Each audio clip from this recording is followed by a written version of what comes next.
श्रीकृष्णाय वयं नुमः।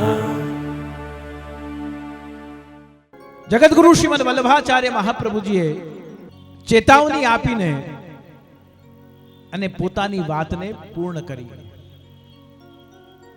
મહાપ્રભુ શ્રી વલ્લભાચાર્યજીએ અંતિમ શબ્દો લખ્યા કે યદા બહિર્મુખા યુયમ ભવિષ્યત કથંચન તદા કાલ પ્રવાહસ્થા દેહ ચિત્તાપ્યભ્યુત.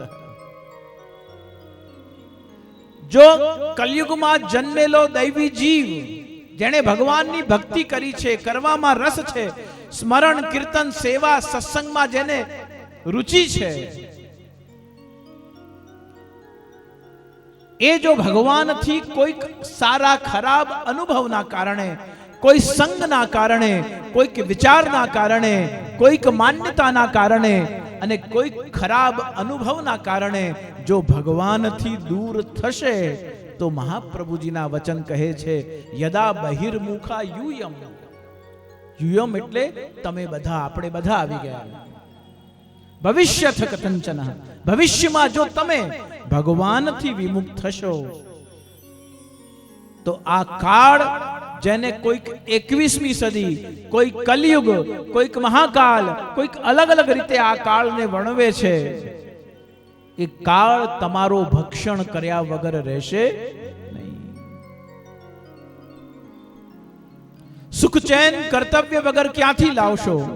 જીવનમાં સુખ ચેન કર્તવ્ય વગર ક્યાંથી લાવશો? પ્રભુની કૃપા તો થશે, પણ એની અસર ક્યાંથી લાવશો? ઠાકોરજીની કૃપા થઈ રહી છે તો એને અસર અનુભવવી જોઈએ ને. કોઈ અટકેલું કામ પૂરું થઈ ગયું એટલે ઠાકોરજીની કૃપા થઈ ગઈ? અચાનક કોઈક લાભ થઈ ગયો, મહિને આટલાની આપણે અપેક્ષા હતી ને, ઓહો આ વખતે આ મહિનામાં તો જો આર્થિક લાભ થઈ ગયો તો કૃપા થઈ ગઈ. દીકરાના ત્યાં દીકરો આવ્યો તો કૃપા થઈ ગઈ. કૃપા કેવી રીતે થાય છે? આપણે રોજ સ્મરણ કરી રહ્યા હતા એના કરતા વધારે સ્મરણ કરવાની ઈચ્છા થાય, સમજવું કે કૃપા થઈ રહી છે. રોજ સેવા કરતા હતા, આજે ઓર વધારે હાથ પવિત્ર કરવા છે, એવું મનમાં ભાવ જાગે, સમજો કે કૃપા થઈ રહી છે. સત્સંગમાં બેઠા બેઠા મન ચિત્ત એને એકાગ્ર કરવો અભ્યાસ વગર અસંભવ છે.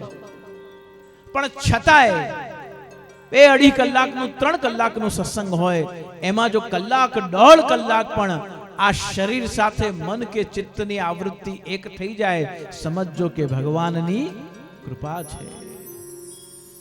ભલે સ્વસ્થ રહું તે માટે ઉપવાસ કરવાની ઈચ્છા થાય અને 11 કરવાનો શરૂ કરો, સમજો કે ઠાકોરજીની કૃપા છે. કીર્તનના અર્થ ન સમજાય પણ કીર્તનમાં આનંદ આવવા લાગે, સમજો કે ઠાકોરજીની કૃપા છે. ભલે કોઈના માથે તિલક હોય ન હોય, કંઠી હોય ન હોય, વૈષ્ણવ દેખાય ન દેખાય, પણ મારા અંદર બિરાજેલા કૃષ્ણને સામેવાળા જીવમાં વૈષ્ણવ દેખાવા લાગે, સમજો કે ઠાકોરજીની કૃપા થઈ રહી છે.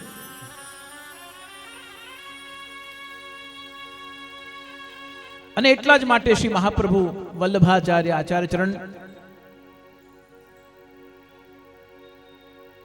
આપણને પાર પણ ઉતારે છે અને આપણને તારવાનું કામ પણ કરે છે. પાર ઉતારવું અને તારવું બે અલગ અલગ વસ્તુ છે. સુખ અને આનંદ બંને અલગ અલગ વસ્તુ છે. અનુભૂતિ અને અનુભવ એ બંને અલગ અલગ વસ્તુ છે. મહાપ્રભુજી હિતકારી પણ છે. આપણા હિતનો વિચાર કરે કે આ મારો જીવ છે ને, બ્રહ્મ સંબંધ લીધા છે ને, એને લૌકિક કષ્ટ છે, એને આ બાધા છે, એને આ શારીરિક કષ્ટ છે, એને આર્થિક કષ્ટ છે, લાવ કોણે આ વખતે નિમિત્ત બનાવું અને કોનો સંગ એને કરાવી દઉં જેના સંગથી એના કષ્ટનું નિવારણ થાય. હિતનો વિચાર કરે એ પણ ગુરુ છે અને આપણા પ્રત્યે એમને પ્રીત છે, આપણા માટે પ્રીતનો વિચાર કરે, તું જેવો છે એવો મારો છે, એવું મહાપ્રભુજી કહીને ગહી સોંપત શ્રી ગોવર્ધનનાથ પરમ કૃપાલ શ્રી વલ્લભ નંદન કરત કૃપા નિજ હાથ દે માથે.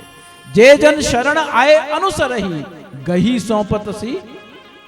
નહીં આપણો સ્વભાવ જોઈએ, નહીં આપણી વાણી વર્તન વ્યવહાર જોઈએ, અને વલ્લભ આપણો હાથ પકડી અને દીનાનાથના હાથમાં પકડાવી દે.